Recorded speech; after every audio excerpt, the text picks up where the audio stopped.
جو لوگ ایمان لانے کے بعد کافر ہو گئے پھر کفر میں بڑھتے گئے، ایسوں کی توبہ ہرگز قبول نہیں ہوگی اور یہ لوگ گمراہ ہیں۔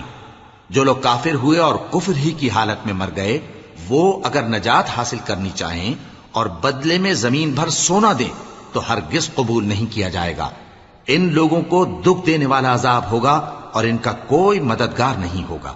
مومنوں، جب تک تم ان چیزوں میں سے جو تمہیں عزیز ہیں اللہ کی راہ میں خرچ نہ کرو گے، کبھی نیکی حاصل نہ کر سکو گے، اور جو چیز تم خرچ کرو گے اللہ اس کو جانتا ہے۔ بنی اسرائیل کے لیے تورات کے نازل ہونے سے پہلے کھانے کی تمام چیزیں حلال تھیں بجز ان کے جو یعقوب نے خود اپنے اوپر حرام کر لی تھی۔ کہہ دو کہ اگر سچے ہو تو تورات لاؤ اور اسے پڑھو، یعنی دلیل پیش کرو۔ اب جو اس کے بعد بھی اللہ پر جھوٹے افطرا کریں تو ایسے لوگ ہی بے انصاف ہیں۔ کہہ دو کہ اللہ نے سچ فرما دیا، پس دین ابراہیم کی پیروی کرو